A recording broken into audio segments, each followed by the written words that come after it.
Você sabe se comunicar? Bem-vindo ao meu canal, eu me chamo Moacir Moda, eu sou desenvolvedor de software há 10 anos e hoje eu sou líder técnico na Codivance. Aqui nesse canal você vai encontrar assuntos não técnicos sobre a nossa profissão tão técnica que é o desenvolvimento de software. Bom, antes de tudo, você está assistindo este vídeo na quarta-feira 19. As matrículas para o Bootcamp Python Pro estão abertas. Se você quer se tornar um programador profissional, clica no link que está aqui embaixo e torne-se um programador profissional com a ajuda do meu querido amigo Renzo. O trabalho dele é fenomenal, um dos melhores professores que eu já vi na vida. Eu coloco minha mão no fogo pela qualidade do trabalho do Renzo e recomendo muito mesmo, tá bom? Mas vamos para o que interessa, que é o vídeo de hoje, né? Para quem perguntou, estou bem, estou zero desde terça-feira passada, nenhum sintoma de Covid, aparentemente. Ou eu tive uma gripe muito forte, ou eu tive um Covid, né? Que passou, me deixou bem derrubado aí 3 dias, 2 dias e meio, mas estou zero, a família está zero, muito obrigado aos que perguntaram. O coronavírus continua aí, a pandemia continua aí, não há nenhum tipo de sinal que a pandemia vá passar, né? Não sei, com o tempo passando, esse lance de imunidade de rebanho, né? Não entendo direito disso, né? Mas o vírus meio que se estabilizou, não sei, né? Mas assim, vacina mesmo, né? Tipo, o pessoal virar e falar assim, não, beleza, estamos 100% tranquilos, só para 2021 aí, pelo visto. Cara, o trabalho remoto continua sendo uma realidade, né? Apesar das medidas de isolamento estarem sendo bastante afrouxadas, né? E sim, elas devem ser afrouxadas, a vida deve voltar ao normal, não tem o que fazer a não ser aceitar e se prevenir dentro do possível, né? Manter a saúde física é importante, mas manter a saúde mental é importante também. E uma vida trancafiado é nociva à sua saúde mental, né? Mas o assunto não é esse, o assunto é trabalho remoto e o coronavírus trouxe o trabalho remoto como uma realidade para grande parte das pessoas, né? Por mais que muita gente já esteja voltando para os escritórios, tem uma boa parte das pessoas que trabalharam de casa e gostaram, né? E se sentiram produtivos e viram que liberaram 2, 3 horas do seu dia que gastavam em ônibus, em carro, esse tipo de coisa, né? No trânsito. 2 horas por dia você faz uma academia, você lê um livro, tem mais lazer, né? Você ganhar 2 horas no seu dia é como se fosse uma dádiva, né? E esse é o objetivo de eu gravar esses vídeos aqui, né? Para eu te ajudar com o trabalho remoto, para que você tenha mais tempo para você e consiga se desenvolver melhor, tenha uma vida mais otimizada, digamos assim. E o assunto de hoje é comunicação, né? Um dos pilares de um trabalho remoto bem feito é uma comunicação efetiva e eficaz. E hoje eu vou abordar aqui alguns aspectos da comunicação efetiva, como que você deve se comunicar de uma forma que otimize o seu trabalho, principalmente o remoto, né? Quando você trabalha presencialmente, né, principalmente em pequenas e médias empresas, eu diria, na grande também, mais menos, né? Eu nunca trabalhei numa empresa muito grande também para saber se é assim ou não, mas nas pequenas e médias que eu trabalhei eram assim. O costume geralmente é o seguinte, né? Tá resolvendo um negócio e você fala, puta, eu preciso saber alguma coisa que só o fulano sabe. O que você faz? Se afasta aqui a sua mesa, né? Cutuca aqui. Fulano, e aí? Me ajuda aqui com isso? Como que funciona? Ah, é assim, assado. Beleza, obrigado, hein? E aí você volta, né? Quase sempre é assim, e essa é uma das facilidades do trabalho remoto, né? E a gente aceita isso como normal, né? Isso não é normal, principalmente para nós desenvolvedores que temos um trabalho introspectivo e criativo, né? Isso atrapalha. Quando você incomoda o cara, quando você interrompe o cara troca de contexto. Quando você troca de contexto, você perde o fio da meada, é foda. Então, assim, isso é uma gambiarra, né? Por que isso é uma gambiarra? Porque essas informações rápidas, elas deveriam estar documentadas em algum lugar. E elas não devem ser urgentes também, né? Se elas não estiverem documentadas, tem que mandar uma mensagem, alguma coisa, e o cara responde quando der, né? E se você precisar da resposta na hora, significa que você já deveria ter essa informação. houve erro no planejamento, principalmente na gestão de informação, né? Vamos ignorar essa parte, né, e pensar, pô, quando está presencial é fácil fazer isso, né? Agora, e quando está remoto, o que você vai fazer? Você vai mandar um WhatsApp, mandar um Slack, o cara pode não responder. Vai passar a mão e vai ligar? Fica mais difícil, você entendeu? A ligação faria esse papel, mas o cara pode não atender. O cara pode estar com o celular no modo avião. Meu celular agora tá modo avião, porque eu estou gravando vídeo. E aí? Então assim, esse é um erro que a gente tem que evitar. Evitar o máximo possível se comunicando da forma correta, né? Mas como que a gente se comunica da forma correta? Bom, vamos destrinchar um pouco a comunicação. Existem basicamente dois tipos de comunicação. Você tem a comunicação síncrona e a comunicação assíncrona. Deixa eu dar um exemplo para você.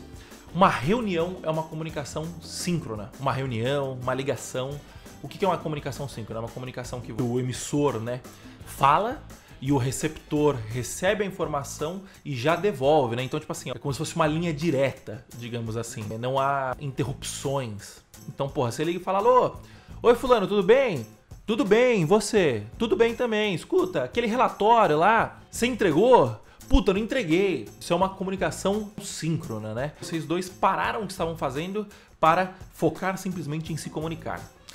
E existe também a comunicação assíncrona. Comunicação assíncrona, por exemplo, é o e-mail, é o WhatsApp, é o Telegram, é o Slack, que é o quê? Você envia uma mensagem e a pessoa pode não responder a mensagem naquele momento. As duas pessoas não pararam naquele exato momento para se comunicar. Uma pessoa parou, redigiu a comunicação, elaborou a comunicação e enviou, e a outra pessoa pode receber aquilo em 1 minuto, como pode receber aquilo em 2 horas, como pode receber aquilo em 10 horas. Então assim, a pessoa envia e vai fazer outras coisas, e mais para frente ela recebe a resposta daquilo ou não, você entendeu? Para os programadores, né, o Python é uma programação síncrona, e o JavaScript é uma programação assíncrona, né? Via de regra isso, né? Então, para o Python executar a próxima linha, ele precisa esperar que a linha anterior retorne alguma coisa. O JavaScript não. O JavaScript, para ele executar a próxima linha, ele não precisa esperar o retorno da linha anterior, né? A primeira regra, né, de uma boa comunicação é primeiro entender a diferença entre o tipo síncrono e o tipo assíncrono de comunicação e usar cada tipo e suas ferramentas da maneira correta, como elas devem ser utilizadas. Então vamos começar pela comunicação assíncrona, né? Primeiro ponto, sempre prefira essa comunicação. Por quê? Porque essa comunicação otimiza o trabalho das duas partes. Mas como fazer uma comunicação assíncrona bem feita, né?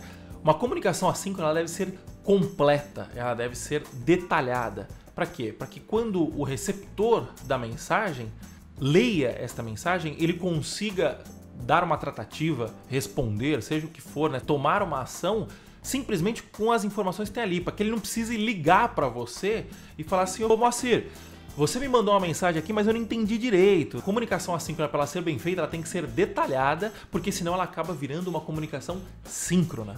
Você entendeu? Vou dar um exemplo, né? Programador geralmente faz revisão de código, né? Então o cara faz um pull request lá, e ele quer que outra pessoa analise o padrão de código que ele escreveu, a lógica que ele utilizou, esse tipo de coisa, né? Agora imagina se eu faço um pull request e não falo qual tarefa que eu estou fazendo, não falo o que eu quis fazer ali, o que eu não quis fazer, qual foi a linha de raciocínio. Se o pull request vier sem essas informações, quando a outra pessoa for fazer a revisão, ela vai olhar e falar assim, puta, mas eu não estou entendendo nada, peraí. Moacir, o que você quis fazer nesse pull request aqui e tal? Ou seja, uma tarefa que começou assíncrona acabou se tornando síncrona, você entendeu? E qual que é o ônus disso, né? Você perde tempo de todo mundo, né? A utilização do seu tempo e principalmente do tempo dos seus pares, né, acaba ficando ineficaz. Acaba sendo ineficiente, porque você precisa de alguma forma atrelar as duas agendas e nem sempre, aliás, nem sempre não, né? Nunca, quase nunca, o seu colega de trabalho está planejando, está separando um tempo do dia dele para eventuais surpresas que possam acontecer, porque o Moacir não sabe se comunicar direito de forma assíncrona, por exemplo, né? A primeira dica é sempre prefira comunicação assíncrona e faça a comunicação assíncrona como deve ser feita, né? O problema é que tem coisas que são muito complexas para você detalhar por e-mail, por mensagem, por vídeo. E às vezes vale mais a pena realmente quando você olha e fala assim, puta, eu vou perder muito tempo fazendo tudo isso, Então vale mais a pena juntar e fazer uma reunião rapidinha, né? Por mais que eu adore aquela camiseta, né? Acabei de passar por uma reunião que poderia ter sido 1 e-mail, eu reconheço que tem hora que não dá pra fugir. Eu, por exemplo, odeio fazer reunião, odeio, assim, uma das coisas que eu mais odeio é fazer reunião, mas tem hora que não dá pra fugir, tem que fazer, né? Como agir nesses casos, né? Então assim, a regra de ouro é você respeitar o tempo alheio. Por quê? Porque o tempo é o ativo mais precioso e escasso que nós temos. Ele é não renovável, limitadíssimos, temos somente 24 horas em um dia, sendo que 8 delas nós deveríamos investir no nosso sono, ou seja, sobra só 16. A gente tem que respeitar muito o tempo das pessoas e o nosso próprio tempo também. Então, quando você for marcar uma reunião com os outros, sempre tenha isso em mente, tá? Como fazer para respeitar o seu próprio tempo e o tempo alheio? Então, o primeiro ponto é você envolver somente quem deva ser envolvido, né? Ah, vou chamar o fulano porque pode ser que seja bom que ele participe aqui, porque vai que ele tem alguma coisa para comentar, ou vou chamar o ciclano, porque... Não faça isso. Envolva somente quem tenha participação ativa naquela tomada de decisão, né? Inclusive, esse é outro ponto muito importante. Uma reunião sempre tem que terminar com uma tomada de decisão. Um to-do list, né? Alguma coisa... nem que a tomada de decisão seja... Vamos marcar a próxima reunião, você entendeu? Que é uma bosta tomar decisão, mas sempre tenha em mente que uma reunião termina com uma tomada de decisão. Quando você for marcar uma reunião, tenha em mente o objetivo dessa reunião, né? Além disso, defina uma pauta para sua reunião, né? Toda reunião tem que ter começo, meio e fim. Para que isso seja cumprido, né? Você precisa ter uma pauta.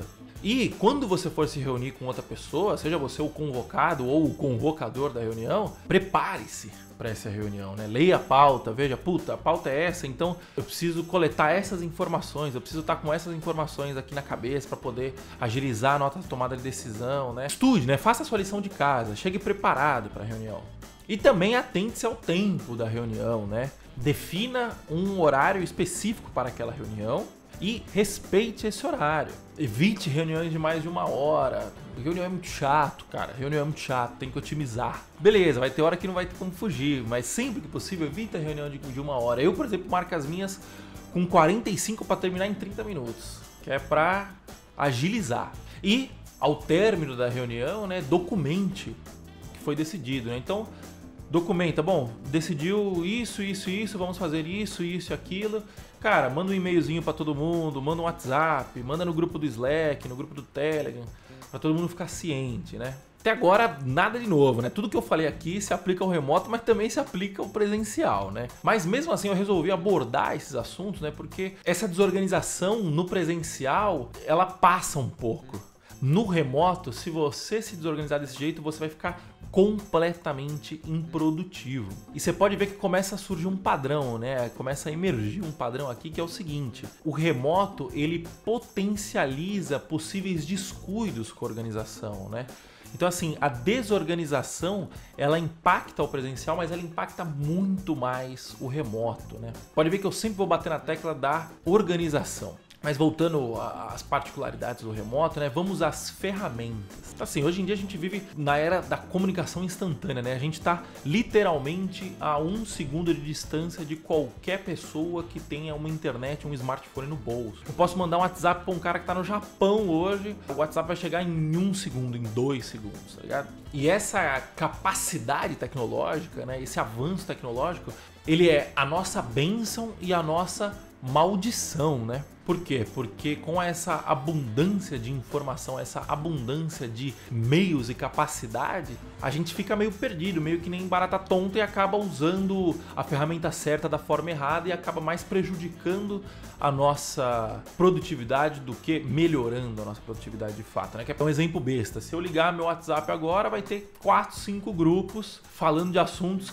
idiotas. Por exemplo, no momento que eu estou gravando esse vídeo, o meu grupo de amigos está discutindo sobre a semifinal do Paris Saint-Germain, agora às 4 da tarde da terça-feira, dia 18 de agosto. Ou seja, isso é uma informação que não me agrega em nada agora. Eu gostaria muito de estar discutindo sobre isso agora, mas não me agrega em nada, entendeu? Então tem que saber usar com parcimônia e com responsabilidade. E além disso, a gente tem que saber usar a ferramenta da maneira correta. Ferramenta assíncrona deve ser usada de forma assíncrona e ferramenta síncrona deve ser usada de forma síncrona. Por exemplo, quando você for mandar uma mensagem de WhatsApp, você não manda oi, tudo bem e fica esperando a pessoa responder.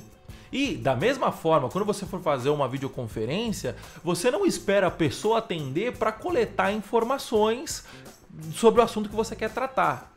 Entendeu?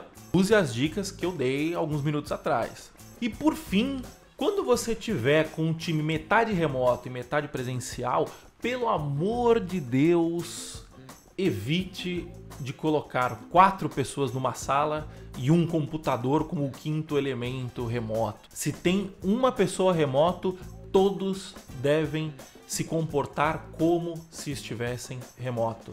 Esse é o chamado Remote First. E existem basicamente 2 motivos por essa regra, né?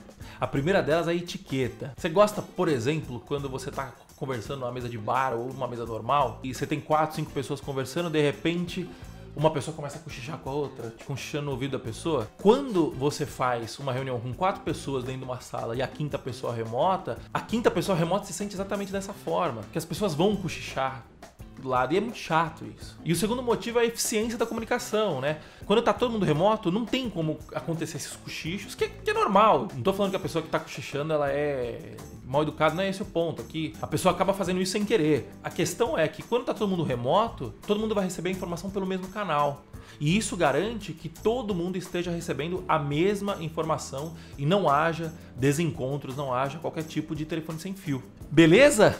Acho que deu para cobrir aí mais ou menos os pontos necessários e bons para você se comunicar de uma maneira efetiva, né? Saber se comunicar eu acho que é uma das virtudes e habilidades mais importantes do nosso tempo, porque a gente tem muitos meios para se comunicar. Essa abundância de meios acaba nos prejudicando, né? A gente fica meio que nem barata tonta, perdido, com tantas possibilidades, né?